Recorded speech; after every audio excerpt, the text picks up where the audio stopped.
কবি সুবোধ সরকারের উত্তরবঙ্গ আমার প্রথম রুটি এই কবিতাটি শোনাচ্ছি।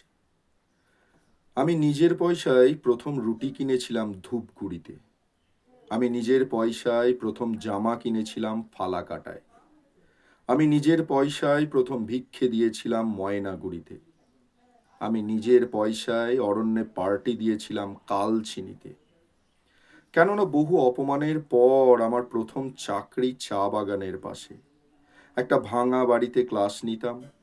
ওই ভাঙা বাড়িটাই হয়ে উঠল আমার ভারতবর্ষ। আমার আফ্রিকা, আমার ইউরোপ, আমার আমেরিকা। বানারহাট থেকে আসতো অলোক বর্মন, বাগান থেকে রাম বর্মা, গয়ের কাটা থেকে জ্যোৎস্না রায় প্রধান। আমি পড়ে শোনাতাম কিটসের চিঠি, চে গেভারার ডায়েরি, মায়াকোভস্কির কবিতা। আমি জীবনে প্রথম ওই ভাঙা বাড়িতেই আত্মবিশ্বাস ফিরে পাই। ছেলে মেয়েগুলো এত ভালোবাসতে পারে। মাকে ছেড়ে এসেছিলাম, কিন্তু আমার রাজবংশী মা রান্না করে দিত। একটা একটা করে চাল বাছতো, ভাত বেড়ে বসে থাকতো। মা নয়, যেন সে ভারতবর্ষ।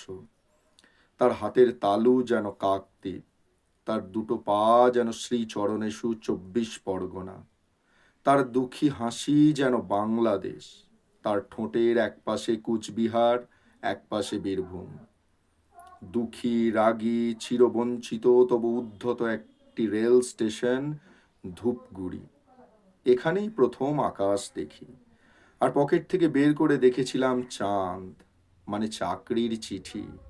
চিঠির ইংরেজির থেকেও সুন্দর ছিল আকাশ। চা বাগান, ভাঙা বাড়ি, ছাত্রছাত্রী এবং মা। কেমন আছো তোমরা? 15 বছর বাদে আজ তোমরা কি আমাকে উঠোনে বসাবে না? দুমুঠো খেতে দেবে না? কপালে রিভলভার ধরবে? জ্যোৎস্না রায় প্রধান, অশোক বর্মন, পুণ্য শ্লোক, তোমরা রিভলভার চাও না, আমাকে চাও। চলে যাওয়া জাতীয় সড়কে দাঁড়িয়ে বলি, এসব কি হচ্ছে? আমার উত্তরবঙ্গের মা কাটারি ভোগ চালের ভাতে রান্না করে বসে আছে, দুটো খেতে দেবে না? খুব সুন্দর এই কবিতা কবি সুবোধ সরকারের উত্তরবঙ্গ আমার প্রথম রুটি। মানে যখন উত্তরবঙ্গে কামতাপুরী আন্দোলন, মানে উত্তরবঙ্গে একটা সেপারেটিস্ট গ্রুপ, তারা আন্দোলনটা করছিল উত্তরবঙ্গকে আলাদা করবার, তো সেই পরিপ্রেক্ষিতেই এই লেখাটা। খুবই সুন্দর এই কবিতা।